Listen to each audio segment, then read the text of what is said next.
Good afternoon. We hope you are enjoying your day at the Early Math Symposium. My name is Elin Anderson, and I'm here with my colleague. I'll let her introduce herself. Hello, I'm Brooke Williams. And we are both from the Ames Center for Math, Science, and Education. And we are excited to share our session with you. Mathematics is moving. And yes, I love how I see people sharing in the chat, sharing where they're from. We have folks from all over. So we'd like to start off our time together with sharing some way that you like to keep moving. So what do you like to do to keep yourself moving? And keep yourself moving like physically or sometimes or mentally. Sometimes when you get stuck on something, you move and it helps you think through things. I know that I like to when I'm stuck on a problem or I need like a breather, I usually go outside, walk around my yard, and I end up pulling weeds, and that always helps me think through things. It helps me just refresh my brain. Brooke, do you have anything that you like to do or do to keep moving? And please share your ideas in the chat. Share in the chat with us. Yeah, I see we have one participant says that dancing is something they love. Ooh, yes. I love dancing too. That's fun. Elin, I think you have a little more to say about the dancing, but I'll share real quick. I like CrossFit. I'm new to it, so not a master or anything, but it's fun to watch, my weights get heavier and heavier each week, and it's just fun to me. So that's how I keep moving. Great. Yeah. And I see some more walking, walk. Yes, dancing. I love dancing. I've actually been tap dancing for about 15 years. It's something I just love to do for fun. And I just, when I get up or get to my class and dance, it's just fun to play with those rhythms, and I just forget about everything. So that is a great way that I like to move. We've got a couple more: yoga, yeah. biking, swimming, twist while sitting. That's a good way to, we're all sitting in front of computers so much. A lot of different ideas. Thanks for sharing, guys. Definitely. So we know that research has shown that there is a strong mind-body connection. And so when we're able to incorporate movement in learning activities, students are able to engage in those activities and understand concepts that we're wanting them to explore better. Just because your mind is connected to your hand, connected to the rest of your body, and so when students are able to, when we give them those opportunities to move, it just really helps them again understand and makes concepts more sticky. They're able to stick and connect, make connections, and even if it feels funny for us, they seem to really, movement really helps students learn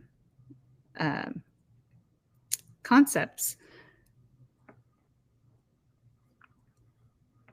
So we are going to share with you a couple activities that we came up with that we and developed to incorporate movement with some learning goals. And these ideas are just ideas that we hope will spark creativity with the activities that you do with your students, and think about how you can connect movement, and learning. I see someone's about to take a chance to stretch while they're listening. I love it. That's a good idea. Yeah, feel free to stand and walk as you listen. So our first activity that we developed is called Feed the Monster. And again, the two activities we're going to share, we developed and shared with a local preschool here in Fresno, California. So this first activity called Feed the Monster, we developed a one-page activity and a monster template for the teachers and students to use. And also we developed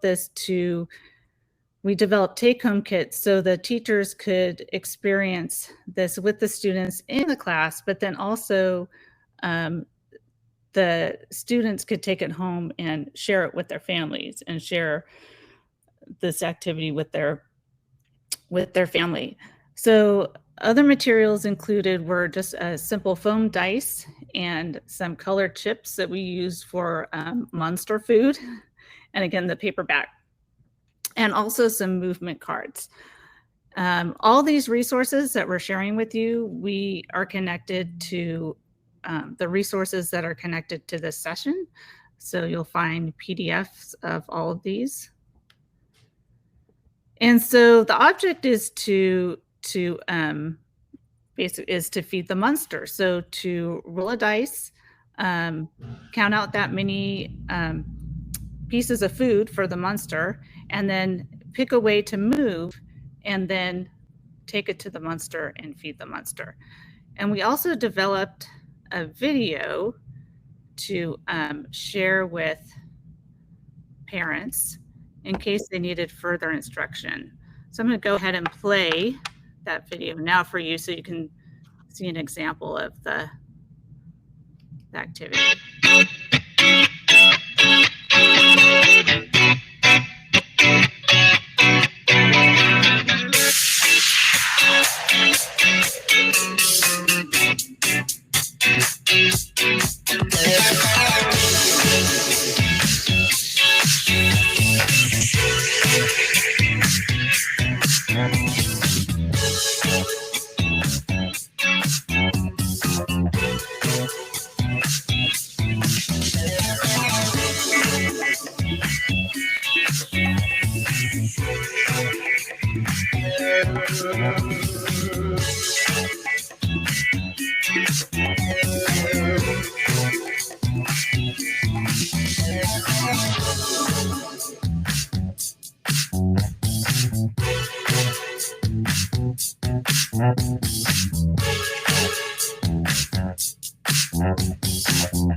Okay, so again, that's a video we made that parents could access through a QR code on the activity page in case they needed some more explanation on the game at home.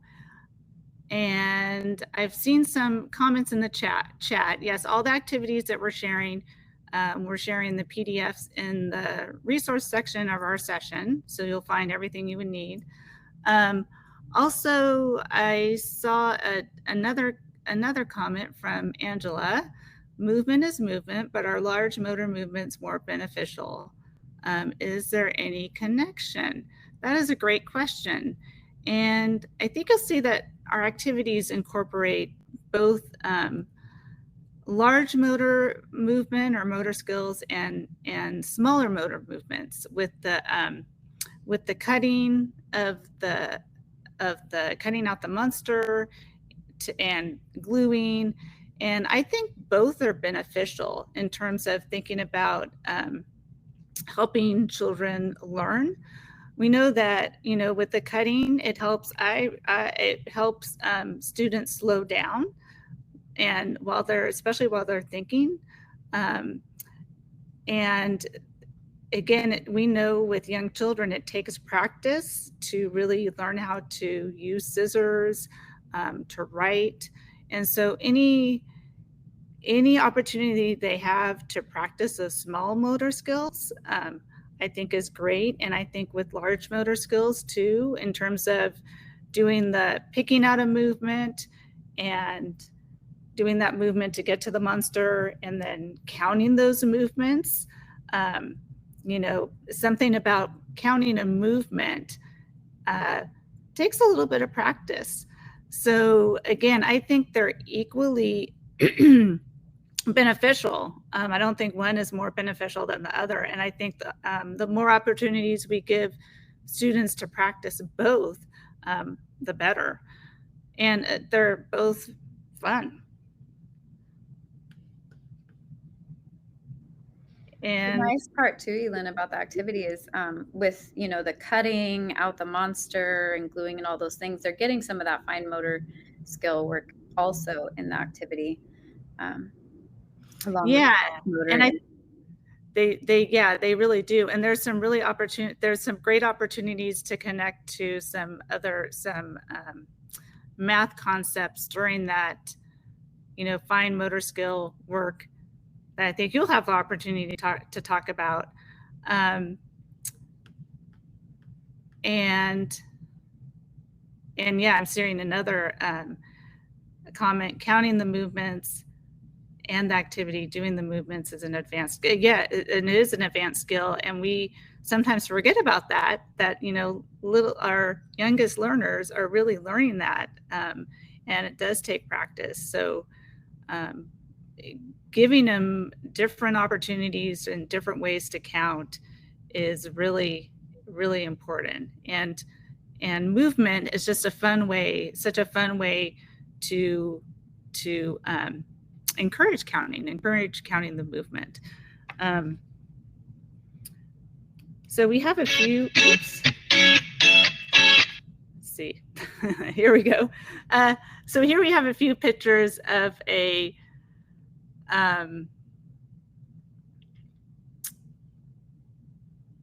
child engaging in the Feed the Monster activity. So he's, you know, picture of him making the monster and then picking out a movement card and then feeding the monster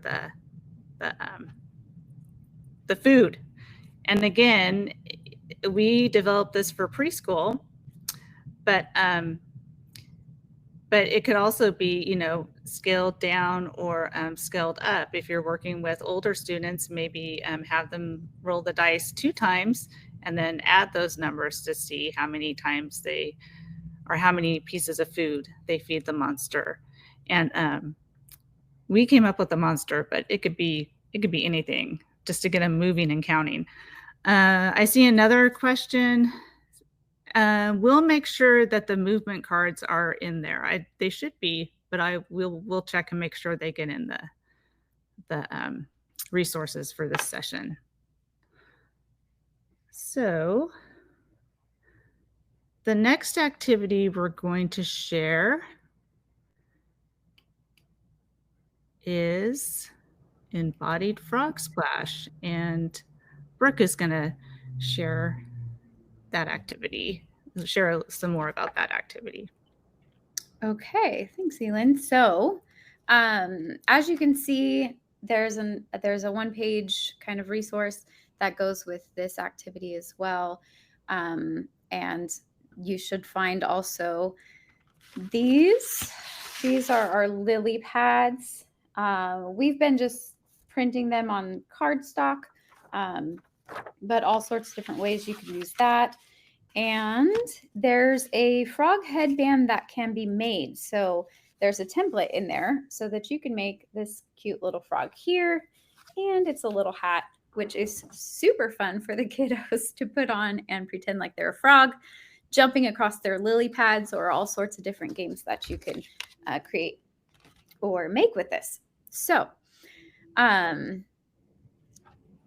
we can go ahead and go to the next slide. And we're going to watch a video of a kiddo creating his headband. Like this? Like this? Uh-huh. Oh, that's too much, buddy. Yeah. Too much. A little less. I did it! You got it! Like this. Ribbit, ribbit, ribbit, ribbit. All right. No, it's already good, buddy. No, you don't need to do more. Oh, it was on there. It's sticky. You feel it? The glue is sticky. And then turn it over. Flip your circle around so that it sticks onto the green part. I'm hearing Okay, pull can you hear the twist echo? your glue so it goes back down? If it's too tall, then it'll Maybe, do you want to mute wrong yours? way, wrong and way, see if other it's coming way, through other because your way. mic isn't muted? Sure. Where's the white section?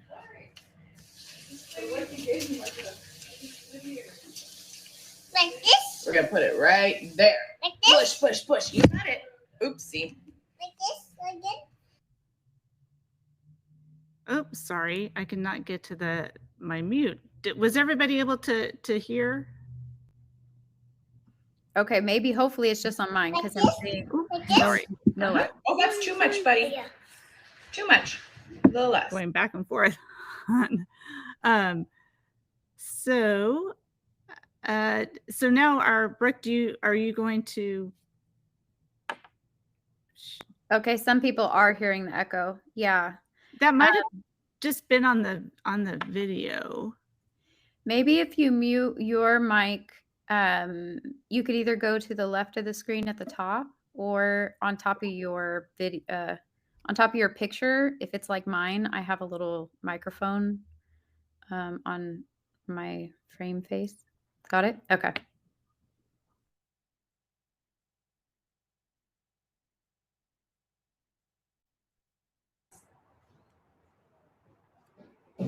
I did it! You got it. Like this.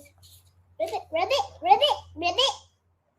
All right. No, it's already good, buddy. No, you don't need to do more. Oh, it was on there. It's sticky. You feel it? The glue is sticky. And then turn it over. Flip your circle around so that it sticks onto the green part. Yep. Okay. Can you twist your glue so it goes back down? If it's too tall, then it'll get. Oh, wrong way, other way. Where's the white section?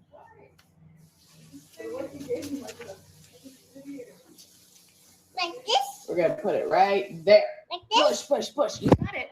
Oopsie. Like this?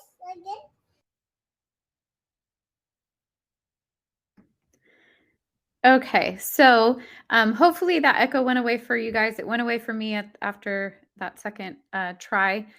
But if you notice in there, she was able to use a lot of spatial language in interacting with this child as he was making his headband.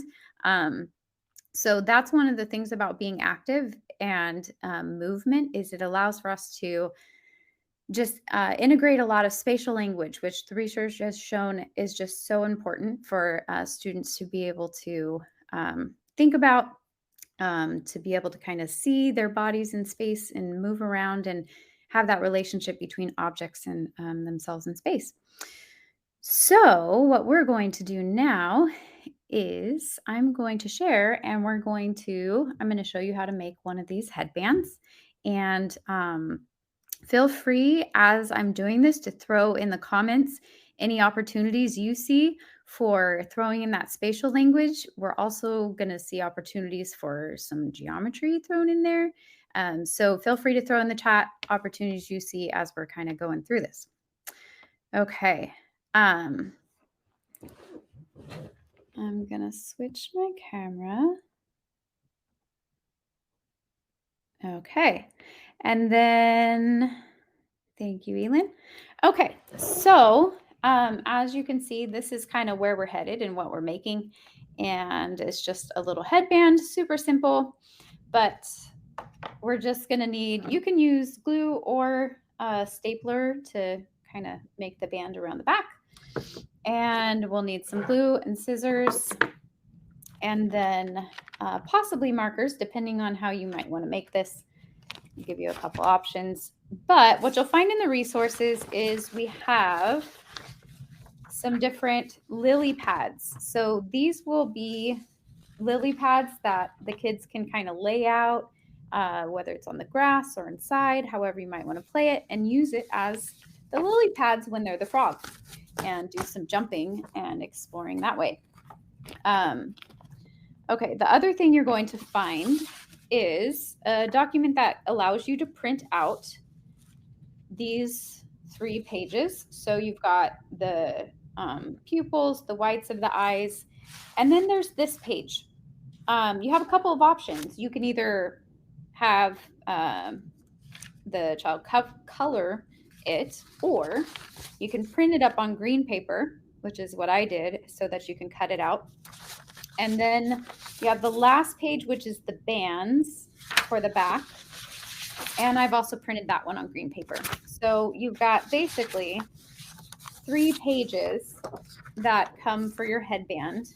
And page 2 and page 3 can be printed on green paper, or you can just color page 2 and page 3. I like the coloring idea too, because then maybe they don't want a green frog. Maybe they want it to look more like a tree frog or a frog with spots. So that kind of gives them the option. But we're going to start with page 1 and we're just going to start cutting. So as we're cutting, just noticing that, I mean, we can talk about colors, we can talk about circles, we can talk about the size of the circles.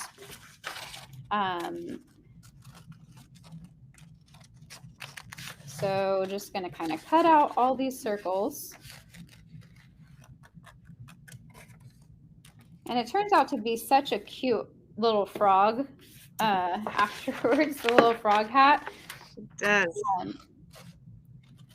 When we made this for the preschool that we were working with, we also had a kit that included this for younger than 3. And so they had headbands that were pre-made because we didn't assume that they could make them themselves. And so they got to do kind of the movement, but the older kids got to make their frog and they really, really loved it. They liked the artistic part of making it, but of course they also liked being a frog. So that's fun. Elin, did you have something you wanted to add in there? No, but this is just a great opportunity for students to work on some fine motor skills too, with Right. with the cutting. But also, you know, what shape are they cutting out? I'm seeing some comments that participants are having trouble finding the resources. I will check on that. They should be connected to our session with the resource tab. We'll make sure that we get those connected to the Early Math Symposium event. I sent a message as well. Back. We'll see how that goes. Okay, so we've got those ones cut out, and then I'm gonna go ahead and now I've got this cut out on green paper. So these are going to be the backs of the eyes and then the face. And we're just going to cut these out. So this shape, it's not really a half circle. It's kind of like a half circle. But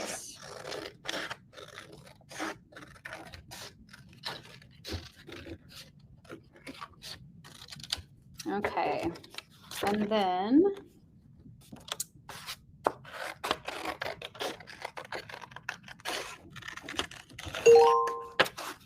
all right, so 2 more green circles for the backs of the eyes. And then we've got our glue, and we can start gluing this together. So which one do you guys think? Do you think that kids would enjoy coloring their frog the most before they make it, or would you print it up on green for them?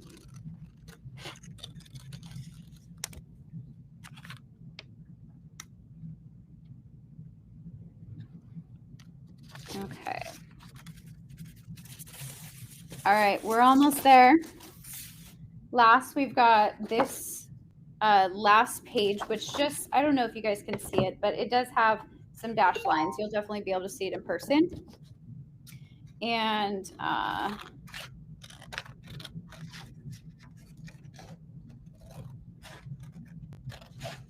just cut along those. That's going to give us the straps for the back. There's 3 here. 2 was more than enough for my head. But there are 3 just in case. Who knows? Maybe 2 won't fit around for some. And we've almost got all of our pieces. Okay, so how many circles do we have? Oh, that's a great opportunity to count. Right. And then how many green circles do we have? How many black circles do we have? What's the smallest circle? Any other?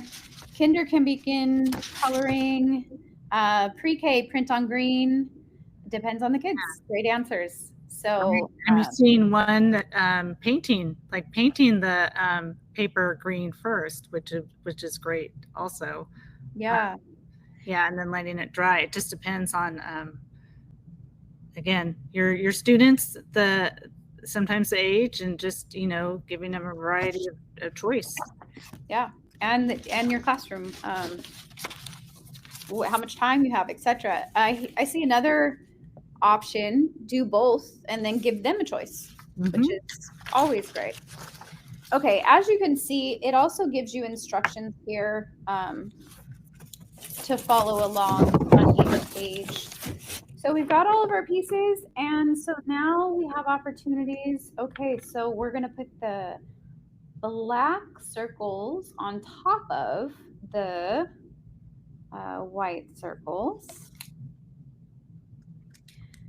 And then let's see, where do I want to put my circles? In the center or a little closer to the bottom here? I think I'm going to put them a little closer to the bottom. He looked kind of bug-eyed if I put them right in the middle, maybe.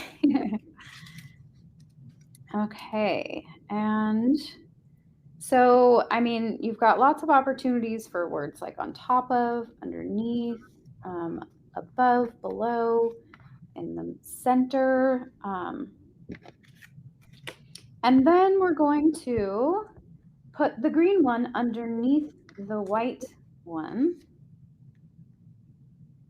Just different opportunities for them to hear vocabulary and context, spatial vocabulary, geometry. And it's starting to get cute, and I'm really excited about this frog. Me too. It's turning so cute. And again, this is, some of you may have we have done similar projects like this, but we wanted to go ahead and show you, just because sometimes we forget all the opportunities there are for really that spatial reasoning and spatial vocabulary and geometry.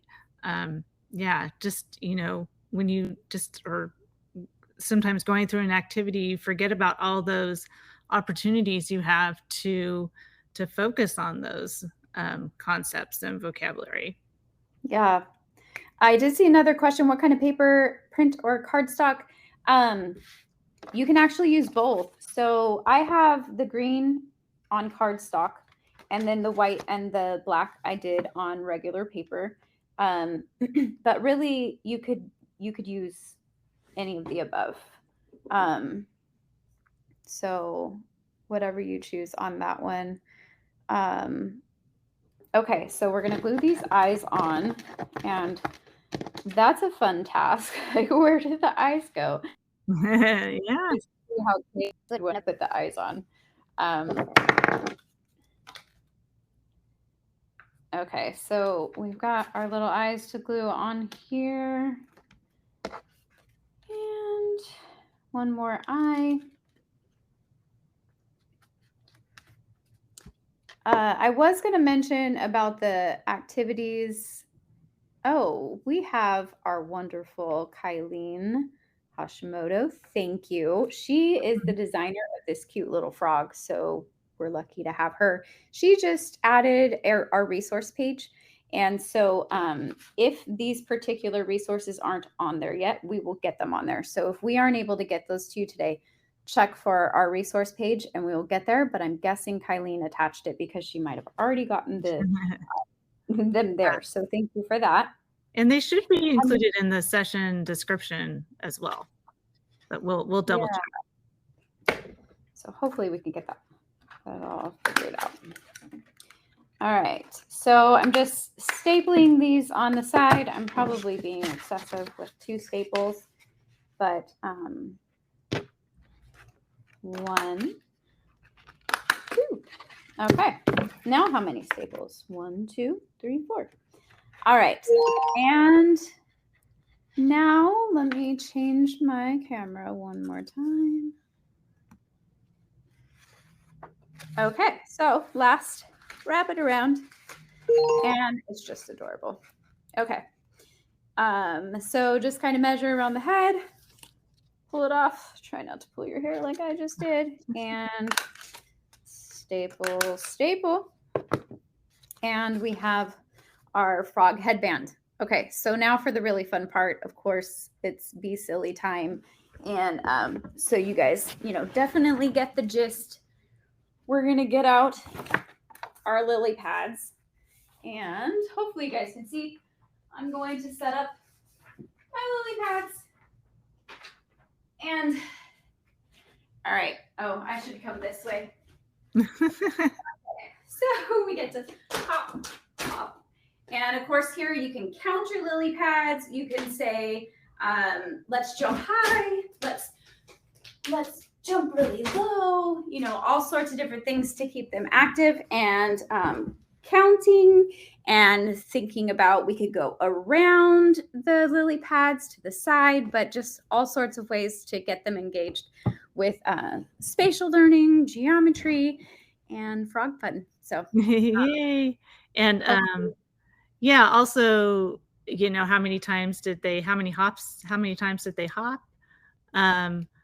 I saw, or we've had a couple comments when they noticed when you were deciding where to put the eyes, it really changed the way the frog looked, like if it looked happier or, Yeah. silly. So again, there's definitely that social emotional aspect there, and a great way to talk about feelings. Again, feelings are connected to how we move, so that's a great connection there. I'm going to go ahead and share my screen again so we can look at some kiddos engaged. And also, I've been notified that the resources are connected to the session description now. So you should be able to find all of those in Awesome. the session description. Like We this. had another comment. Oh, Okay. oh, that's okay. High and low are also great comparisons, as well as math measurement terms. Yes. Yes. Yeah, I mean, especially with the older ones, you can measure using your feet. You can measure using the frog templates, all sorts of different things they can engage in. Mathematics is everywhere, and that's what we're trying to say, right? Lots of different things we can count, not just objects or things, but we can count our movements, we can count our jumps, we can count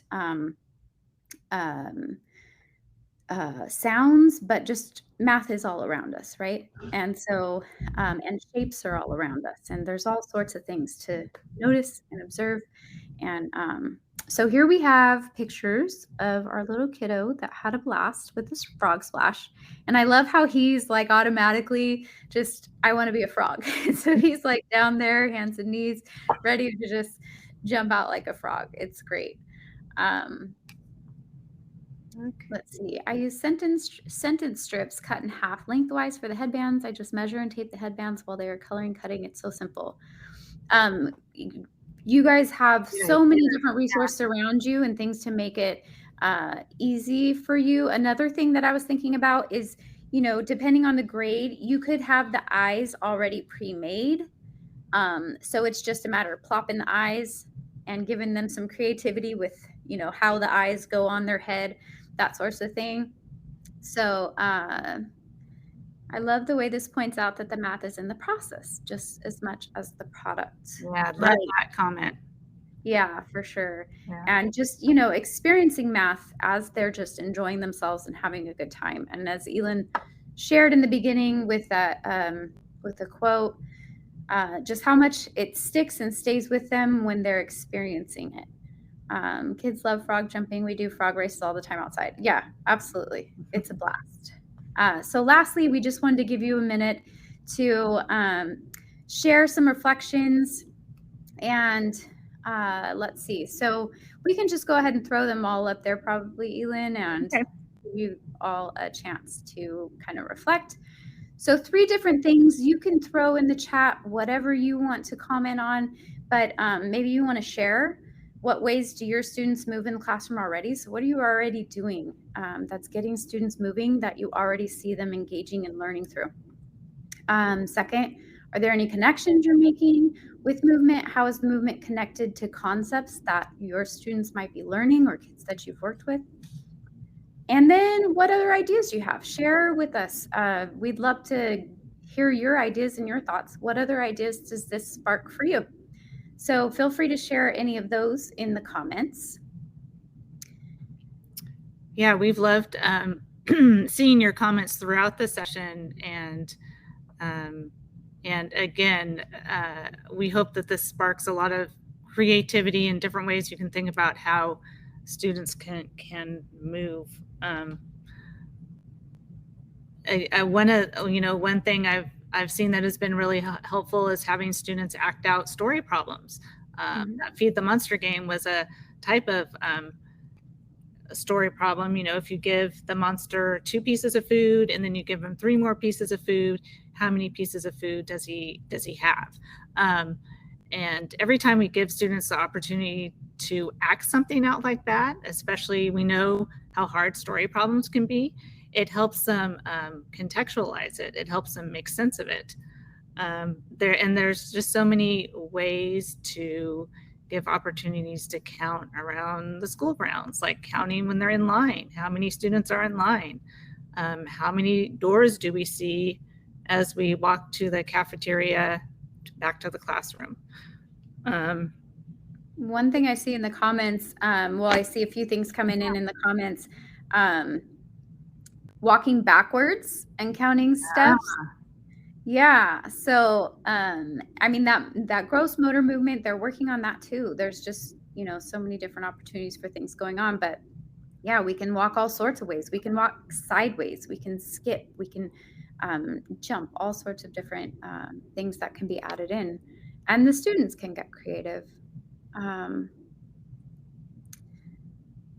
I love to show an activity, play all together or in small groups, and then have them available during free choice to play again. And that way they really, can connect with one and spend a little more time later, kind of sparking that curiosity. Yeah. Counting exercises. Show a card. The kids name the number, and we do that many of the exercises: jumping, elbow touches, squatting, running in place, etc. While we're counting to the number. The kids love picking the exercises. It just becomes so much more fun to count, right? Yeah. When you're moving and being active and doing something, they just get into it. That's awesome. Right. I see. I think Barbara commented that it's not just about the art project. It's they're actually making the part of the game, whether it be the pieces or the what they put the food into, or making their headband. There's so much more invested in that when they're a part of that process, and that process of making that involves movement. So yeah, and I see singing. A lot of great number songs, singing and moving while you're counting. Some really great ideas. So thank you for sharing. Yeah. I just the opportunities that that come up when they're doing something that they're really engaged and love doing, and they can get their energy out and have a good time. It just helps those concepts to stick. And so it doesn't have to just be art, right? Yeah. Art is good and worthy in itself, but also there's so many opportunities as they're so engaged in what they're doing to just bring in some counting, some geometry, some spatial language. We even saw social emotional come up today, which I thought was great. So if we can go to the next slide. And thank you all for sharing. I'm sorry we didn't get to everyone's, but read through, get some ideas from others that are here today. And lastly, on our website, we do have other hands-on activities that are super fun and engaging for kiddos. And so feel free to check that out. aimscenter.org is our website in general. You throw /resources and it'll take you directly to this page on the end of aimscenter.org/resources. A lot of fun things to do on there as well. Yeah. And other than that, thanks for joining us. I hope you enjoyed this. And again, if you weren't able to find the resources, we'll make sure that we can get them online for you. Yeah, here's our contact information. We'd love to hear from you. Please check out our website and see check out our resources. Like Brooke said, a lot of fun and engaging activities there. And we hope you enjoy the rest of your time at the Early Math Symposium. Thank you. Thank you. Bye-bye.